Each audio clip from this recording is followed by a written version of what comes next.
Hello! Welcome back to Mother's Corner for your weekly dose of horror. Tonight, we're going to delve into The Lottery by Shirley Jackson, published in 1948. Are you ready? Let's go! The morning of June 27th was clear and sunny, with the fresh warmth of a full summer day. The flowers were blossoming profusely, and the grass was richly green. The people of the village began to gather in the square, between the post office and the bank, around 10 o'clock. In some towns, there were so many people that the lottery took 2 days and had to be started on June 25th. But in this village, where there were only about 300 people, the whole lottery took less than 2 hours, so it could begin at 10 o'clock in the morning and still be through in time to allow the villagers to get home for noon dinner. The children assembled first, of course. School was recently over for the summer, and the feeling of liberty sat uneasily on most of them. They tended to gather together quietly for a while before they broke into boisterous play, and their talk was still of the classroom and the teacher, of books and reprimands. Bobby Martin had already stuffed his pockets full of stones, and the other boys soon followed his example, selecting the smoothest and roundest stones. Bobby and Harry Jones and Dickie Delacroix, the villagers pronounced his name Delacroix, eventually made a great pile of stones in one corner of the square and guarded it against the raids of the other boys. The girls stood aside, talking among themselves, looking over their shoulders at the boys, and the very small children rolled in the dust or clung to the hands of their older brothers or sisters. Soon the men began to gather, surveying their own children, speaking of planting and rain, tractors and taxes. They stood together away from the pile of stones in the corner, and their jokes were quiet, and they smiled rather than laughed. The women, wearing faded house dresses and sweaters, came shortly after their menfolk. They greeted one another and exchanged bits of gossip as they went to join their husbands. Soon the women, standing by their husbands, began to call to their children, and the children came reluctantly, having to be called 4 or 5 times. Bobby Martin ducked under his mother's grasping hand and ran, laughing, back to the pile of stones. His father spoke up sharply, and Bobby came quickly and took his place between his father and his oldest brother. The lottery was conducted, as were square dances, the teenage club, the Halloween program, by Mr. Summers, who had time and energy to devote to civic activities. He was a round-faced, jovial man, and he ran the coal business, and people were sorry for him because he had no children and his wife was a scold. When he arrived in the square, carrying the black wooden box, there was a murmur of conversation among the villagers, and he waved and called, "Little late today, folks." The postmaster, Mr. Graves, followed him, carrying a 3-legged stool, and the stool was put in the center of the square, and Mr. Summers set the black box down on it. The villagers kept their distance, leaving a space between themselves and the stool, and when Mr. Summers said, "Some of you fellows want to give me a hand?" there was a hesitation before 2 men, Mr. Martin and his oldest son, Baxter, came forward to hold the box steady on the stool while Mr. Summers stirred up the papers inside it. The original paraphernalia for the lottery had been lost long ago, and the black box now resting on the stool had been put into use even before Old Man Warner, the oldest man in town, was born.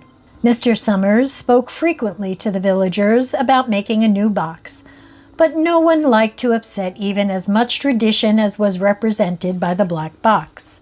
There was a story that the present box had been made with some pieces of the box that had preceded it, the one that had been constructed when the first people settled down to make a village here. Every year after the lottery, Mr. Summers began talking again about a new box.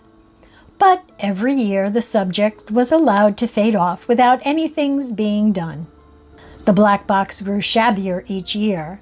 By now it was no longer completely black, but splintered badly along one side to show the original wood color, and in some places faded or stained.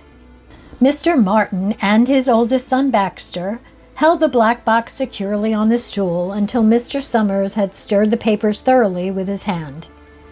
Because so much of the ritual had been forgotten or discarded, Mr. Summers had been successful in having slips of paper substituted for the chips of wood that had been used for generations. Chips of wood, Mr. Summers had argued, had been all very well when the village was tiny, but now that the population was more than 300 and likely to keep growing, it was necessary to use something that would fit more easily into the black box. The night before the lottery, Mr. Summers and Mr. Grave made up the slips of paper and put them into the box. And it was then taken to the safe of Mr. Summers' coal company and locked up until Mr. Summers was ready to take it to the square next morning. The rest of the year, the box was put away, sometimes one place, sometimes another. It had spent 1 year in Mr. Grave's barn and another year underfoot in the post office, and sometimes it was set on a shelf in the Martin grocery and left there. There was a great deal of fussing to be done before Mr. Summers declared the lottery open. There were lists to make up of heads of families, heads of households in each family, members of each household in each family. There was the proper swearing in of Mr. Summers by the postmaster as the official of the lottery. At one time, some people remembered, there had been a recital of some sort, performed by the official of the lottery, a perfunctory, tuneless chant that had been rattled off duly each year. Some people believed that the official of the lottery used to stand just so when he said or sang it. Others believed that he was supposed to walk among the people. But years and years ago, this part of the ritual had been allowed to lapse. There had been also a ritual salute, which the official of the lottery had had to use in addressing each person who came up to draw from the box. But this also had changed with time, until now it was felt necessary only for the official to speak to each person approaching. Mr. Summers was very good at this. In his clean white shirt and blue jeans, with one hand resting carelessly on the black box, he seemed very proper and important as he talked interminably to Mr. Graves and the Martins. Just as Mr. Summers finally left off talking and turned to the assembled villagers, Mrs. Hutchinson came hurriedly along the path to the square, her sweater thrown over her shoulder, and slid into place in the back of the crowd. "Clean forgot what day it was," she said to Mrs. Delacroix, who stood next to her, and they both laughed softly. "Thought my old man was out back stacking wood," Mrs. Hutchinson went on. "And then I looked out the window and the kids were gone, and then I remembered it was the 27th and came a-running." She dried her hands on her apron, and Mrs. Delacroix said, "You're in time, though. They're still talking away up there." Mrs. Hutchinson craned her neck to see through the crowd and found her husband and children standing near the front. She tapped Mrs. Delacroix on the arm as a farewell and began to make her way through the crowd. The people separated good-humoredly to let her through. 2 or 3 people said, in voices just loud enough to be heard across the crowd, "Here comes your Mrs. Hutchinson," and, "Bill, she made it after all." Mrs. Hutchinson reached her husband, and Mr. Summers, who had been waiting, said cheerfully, "Thought we were going to have to get on without you, Tessie." Mrs. Hutchinson said, grinning, "Wouldn't have me leaving mid-dishes in the sink now, would you, Joe?"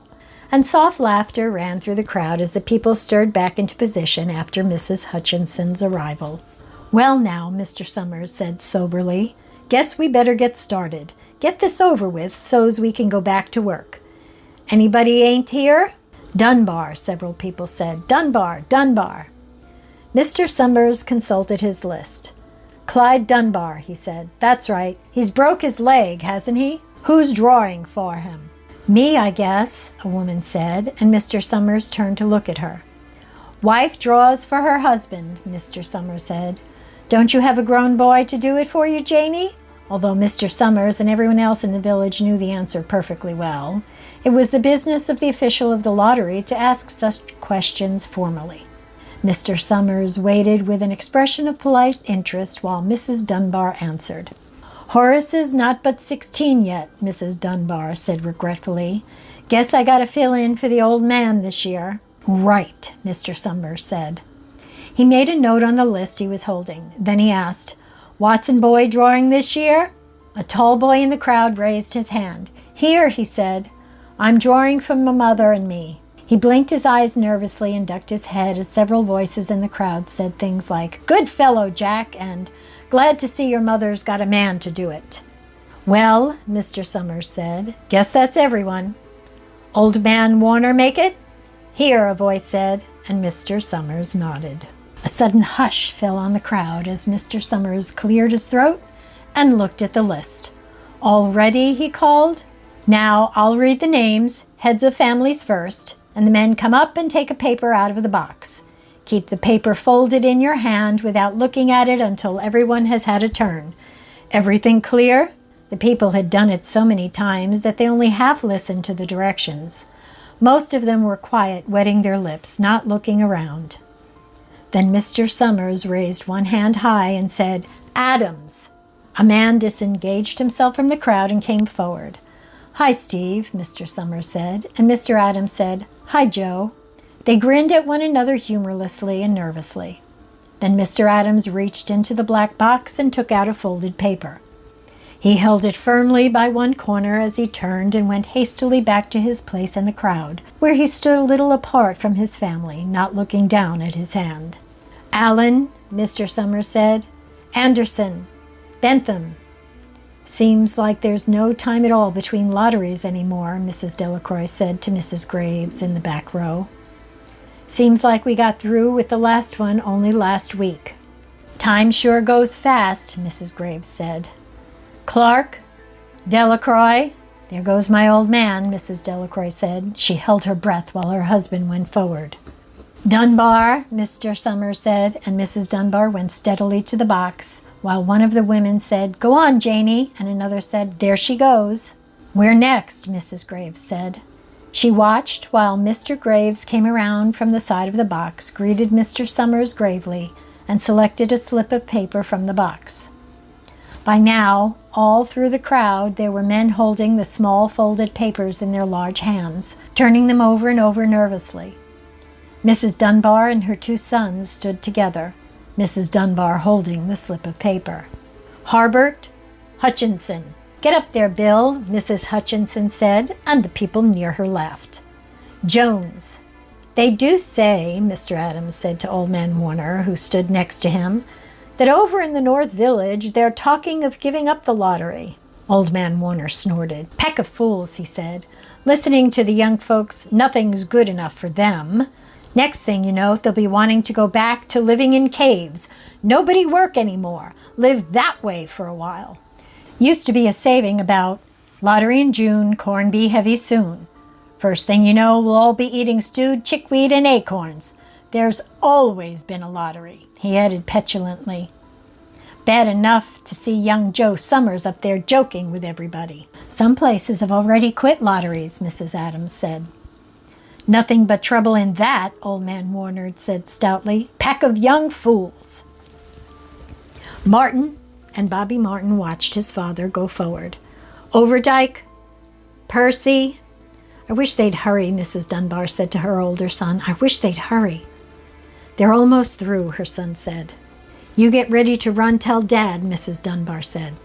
Mr. Summers called his own name and then stepped forward precisely and selected a slip from the box. Then he called, "Warner." "77th year I've been in the lottery," Old Man Warner said as he went through the crowd. 77th time. "Watson." The tall boy came awkwardly through the crowd. Someone said, "Don't be nervous, Jack." And Mr. Summers said, "Take your time, son." "Zanini." After that, there was a long pause, a breathless pause, until Mr. Summers, holding his slip of paper in the air, said, "All right, fellows." For a minute, no one moved, and then all the slips of paper were opened. Suddenly, all the women began to speak at once, saying, "Who is it? Who's got it? Is it the Dunbars? Is it the Watsons?" Then the voices began to say, "It's Hutchinson! It's Bill! Bill Hutchinson's got it!" "Go tell your father," Mrs. Dunbar said to her older son. People began to look around to see the Hutchinsons. Bill Hutchinson was standing quiet, staring down at the paper in his hand. Suddenly, Tessie Hutchinson shouted to Mr. Summers, "You didn't give him time enough to take any paper he wanted. I saw you. It wasn't fair." "Be a good sport, Tessie," Mrs. Delacroix called, and Mrs. Graves said, "All of us took the same chance." "Shut up, Tessie," Bill Hutchinson said. "Well, everyone," Mr. Summers said, "that was done pretty fast. And now we've got to be hurrying a little more to get it done in time." He consulted his next list. "Bill," he said, "you draw for the Hutchinson family. You got any other households in the Hutchinsons?" "There's Don and Eva," Mrs. Hutchinson yelled. "Make them take their chance." "Daughters draw with their husbands' families, Tessie," Mr. Summers said gently. "You know that as well as anyone else." "It wasn't fair," Tessie said. "I guess not, Joe," Bill Hutchinson said regretfully. "My daughter draws with her husband's family, that's only fair. And I've got no other family except the kids." "Then, as far as drawing for families is concerned, it's you," Mr. Summers said in explanation. "And as far as drawing for households is concerned, that's you too, right?" "Right," Bill Hutchinson said. "How many kids, Bill?" Mr. Summers asked formally. "3," Bill Hutchinson said. "There's Bill Jr. and Nancy and little Dave, and Tessie and me." "All right then," Mr. Summers said. "Harry, you got their tickets back?" Mr. Graves nodded and held up the slips of paper. "Put them in the box then," Mr. Summers directed. "Take Bill's and put it in." "I think we ought to start over," Mrs. Hutchinson said as quietly as she could. "I tell you it wasn't fair. You didn't give him enough time to choose. Everybody saw that." Mr. Graves had selected the 5 slips and put them in the box, and he dropped all the papers but those on the ground, where the breeze caught them and lifted them off. "Listen, everybody," Mrs. Hutchinson was saying to the people around her. "Ready, Bill?" Mr. Summers asked. And Bill Hutchinson, with one quick glance around at his wife and children, nodded. "Remember," Mr. Summers said, "take the slips and keep them folded until each person has taken one. Harry, you help little Dave." Mr. Graves took the hand of the little boy, who came willingly with him up to the box. "Take a paper out of the box, Davy," Mr. Summers said. Davy put his hand into the box and laughed. "Take just one paper," Mr. Summers said. "Harry, you hold it for him." Mr. Graves took the child's hand and removed the folded paper from the tight fist and held it, while little Dave stood next to him and looked up at him wonderingly. "Nancy next," Mr. Summers said. Nancy was 12, and her school friends breathed heavily as she went forward, switching her skirt, and took a slip daintily from the box. "Bill Jr.," Mr. Summers said, and Billy, his face red and his feet overlarge, nearly knocked the box over as he got a paper out. "Tessie," Mr. Summers said. She hesitated for a minute, looking around defiantly, and then set her lips and went up to the box. She snatched a paper out and held it behind her. "Bill," Mr. Summers said, and Bill Hutchinson reached into the box and felt around, bringing his hand out with the last slip of paper in it. The crowd was quiet. A girl whispered, "I hope it's not Nancy," and the sound of the whisper reached the edges of the crowd. "It's not the way it used to be," Old Man Warner said clearly. "People ain't the way they used to be." "All right," Mr. Summers said. "Open the papers. Harry, you open up little Dave's." Mr. Graves opened the slip of paper, and there was a general sigh through the crowd as he held it up and everyone could see it was blank. Nancy and Bill Jr. opened theirs at the same time, and both beamed and laughed, turning around to the crowd and holding their slips of paper above their heads. "Tessie," Mr. Summers said. There was a pause, and then Mr. Summers looked at Bill Hutchinson, and Bill unfolded his paper and showed it. It was blank. "It's Tessie," Mr. Summers said, and his voice was hushed. "Show us her paper, Bill." Bill Hutchinson went over to his wife and forced the slip of paper out of her hand. It had a black spot on it, the black spot Mr. Summers had made the night before with the heavy pencil in the coal company office. Bill Hutchinson held it up, and there was a stir in the crowd. "All right, folks," Mr. Summers said, "let's finish quickly." Although the villagers had forgotten the ritual and lost the original black box, they still remembered to use stones. The pile of stones the boys had made earlier was ready. There were stones on the ground with the blowing scraps of paper that had come out of the box. Mrs. Delacroix selected a stone so large she had to pick it up with both hands and turned to Mrs. Dunbar. "Come on," she said. "Hurry up." Mrs. Dunbar had small stones in both hands, and she said, gasping for breath, "I can't run at all. You'll have to go ahead and I'll catch up with you." The children had stones already, and someone gave little Davy Hutchinson a few pebbles. Tessie Hutchinson was in the center of a cleared space by now, and she held her hands out desperately as the villagers moved in on her. "It isn't fair," she said. A stone hit her on the side of the head. Old Man Warner was saying, come on, everyone." Steve Adams was in the front of the crowd of villagers, with Mrs. Graves beside him. "It isn't fair, it isn't right," Mrs. Hutchinson screamed, and then they were upon her. Well, that is one lottery I certainly wouldn't want to win. Although, throwing stones might be fun, I'm curious, what did you think of the Hutchinson family? Let me know in the comments, would you? Until next week, have a wonderful day.